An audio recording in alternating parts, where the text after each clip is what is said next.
नमस्कार, मैं हूं सुरेश चौहान की और आप देख रहे हैं बिंदास बोल। बिंदास बोल में हम आपके सामने आज एक संवेदनशील मुद्दा लेकर आए। धर्म से भी बड़ी मानवता है और उस मानवता के बारे में किसी धर्म में भेदभाव नहीं होना चाहिए। वो अपना हो पराया हो, मानवता में कोई पराया नहीं होता। लेकिन एक बड़ी दुखद घटना के साथ एक ऐसी शैतानी हरकत हुई है कि इसका उल्लेख आज के बिंदास में करना जरूरी है। बहुत बार हमको लोग कहते हैं कि आप विशिष्ट समाज के खिलाफ या मुसलमानों के खिलाफ ज्यादा बोलते हो, लेकिन मित्रों आज हम मुस्लिम भाइयों की न्याय की बात करने वाले हैं। जी हाँ, एक फोटो देखिए स्क्रीन पर। यह फोटो है जो मक्का में, एक ही फोटो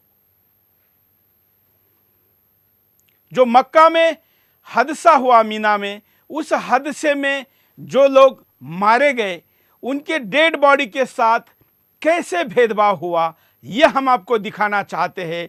यह फोटो इंटरनेट पर है, लोग जानते हैं। अफ्रीका से लेके कई अरब देशों में भी इसको लेकर चर्चा हो रही है, लेकिन भारत में किसी ने भी यह चर्चा नहीं की। हम आपको दिखा रहे हैं भारत के और अफ्रीकन देशों के मुसलमानों के डेड बॉडी को कैसे किसी पशुओं को भी काटकर एक दूसरे के ऊपर फेंका जाता है, ऐसे फेंका गया है। यह फोटो सुदर्शन के फेसबुक पर है। यह फोटो ह्यूमन राइट एक्टिविस्टों के पास है। यह मुस्लिम उन संगठनों के पास है जो इस घटना की निंदा कर रहे हैं। आपको कलर से ध्यान में आएगा, इसमें ज्यादातर अफ्रीकन मुस्लिम भाई है और भारतीय मुस्लिम भाई है। यह कैसा भेदभाव है। यह मृत्यु के साथ, ऐसा हमारे देश में कहा जाता है कि शव दुश्मन का भी हो तो भी उसके मृतदेह का पूरा सम्मान करना चाहिए, लेकिन यहां तो अपने कहे जाने वाले सऊदी अरेबिया के प्रशासन ने हमारे मुस्लिम भाइयों के साथ कैसी ज्यादती की है, उसका जीता जागता कहना पड़ेगा मृतदेह के तरफ। लेकिन यह सबसे घिनौना उदाहरण है। इसी मुद्दे पर हम आज आपके सामने बिंदास बोल में बात करेंगे। हम चाहेंगे कि इस विषय पर बात हो कि आखिर भारतीय मुसलमानों के साथ सऊदी अरेबिया जैसे देशों में रहने वाले मुसलमान भेदभाव क्यों करते हैं। वीडियो के साथ हम आपके सामने तमाम उदाहरण दिखाएंगे, लेकिन इसका अति तब हो गया जब ये फोटो मैंने इंटरनेट पर देखा और मैंने तय किया विषय बदलकर कि आज बिंदास बोल में हम भारतीय मुस्लिम भाइयों की न्याय की बात करेंगे और सऊदी अरेबिया जो अपने आप को इस्लामिक देश कहता है उसके ऊपर शरीयत के कानून के अनुसार कार्रवाई की मांग भी करेंगे। पहले विस्तार से मुद्दे को देखते हैं।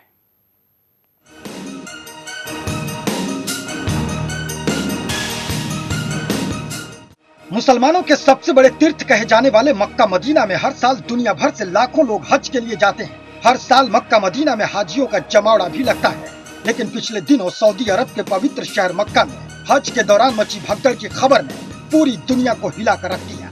जी हाँ, इस भगदड़ में एक तो नहीं बल्कि 717 लोगों की मौत हो गई और 800 से ज्यादा लोग घायल हो गए।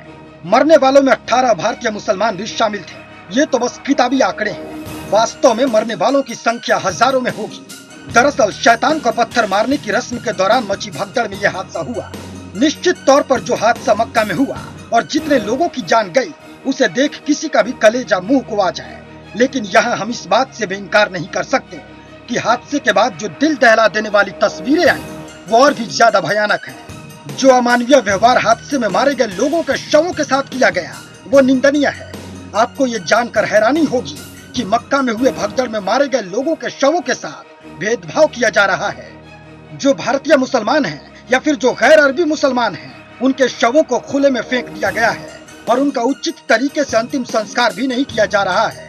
ये सोचने वाली भी बात है कि जब शवों के साथ इस प्रकार का भेदभाव किया जा रहा है तो फिर जिंदा इंसानों के साथ किस प्रकार का भेदभाव किया जाता होगा।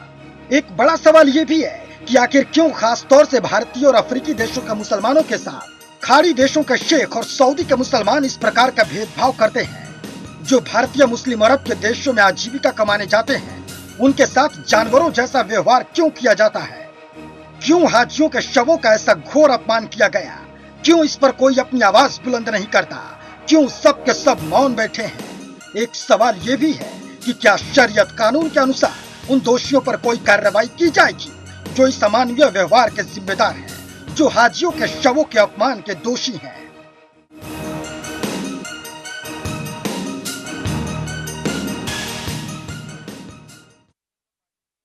तो यह मुद्दा है और इस मुद्दे पर आज बिंदास बोल में पूरे 1 घंटे तक हमको आपको बात करनी है। हमारे साथ 3 विशेष मेहमान, 3 विशेष अतिथि स्टूडियो में जुड़े रहेंगे।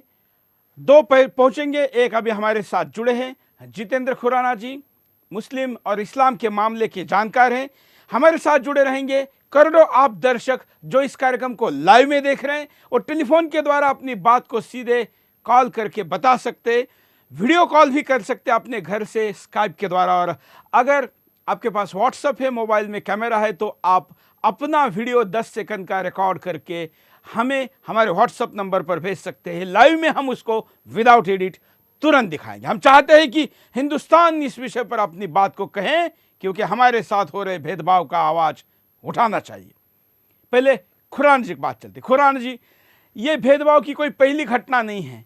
तमाम बार देखा गया है कि वहाँ पर खाड़ी देशों में खास करके जो मजदूर जाते हैं, अधिकारी जाते हैं, उनके साथ भेदभाव होता है।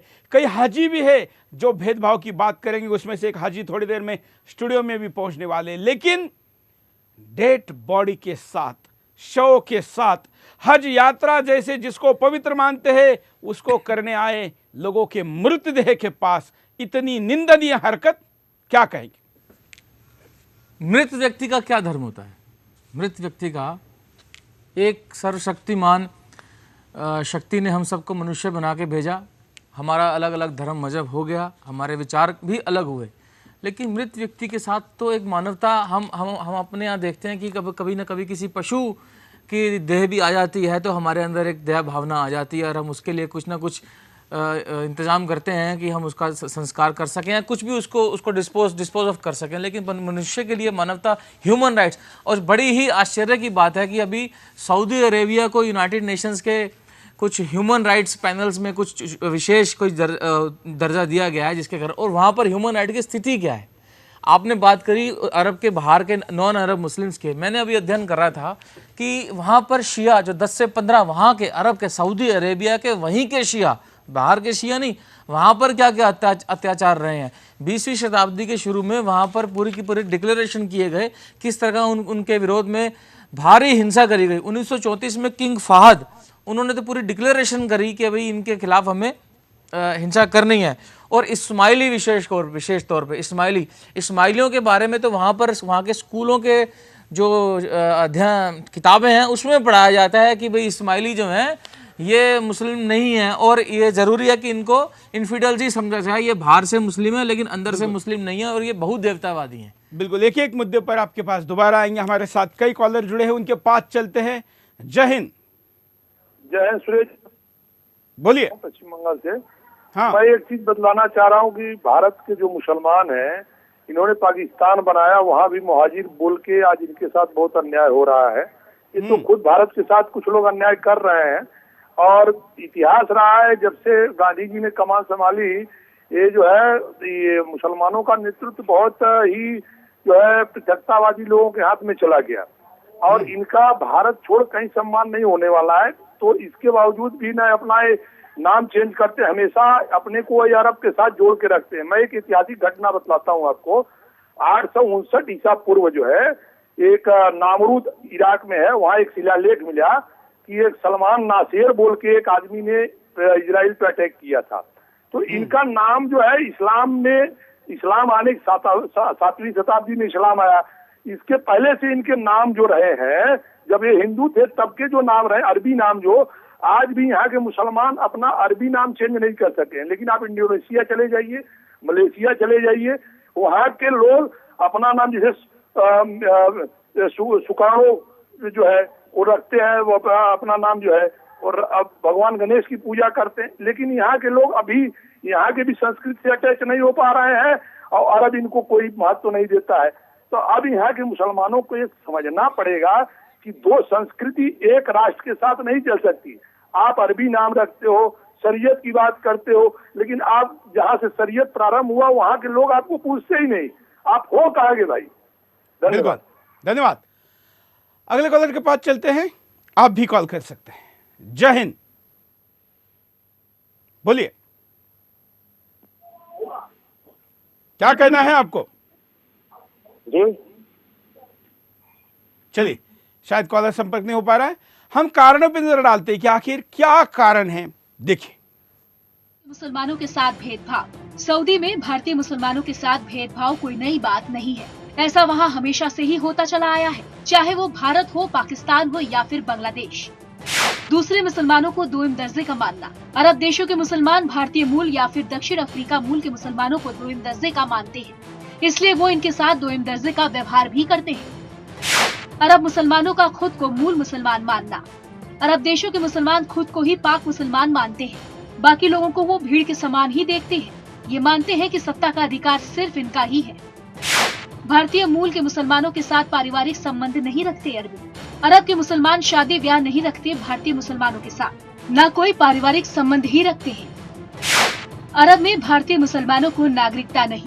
अरब में लाखों भारतीय मुसलमान मजदूर रहते हैं, सालों तक वहाँ अपनी आजीविका कमाते हैं, लेकिन वहाँ सालों तक रहने के बावजूद नागरिकता नहीं मिल पाती।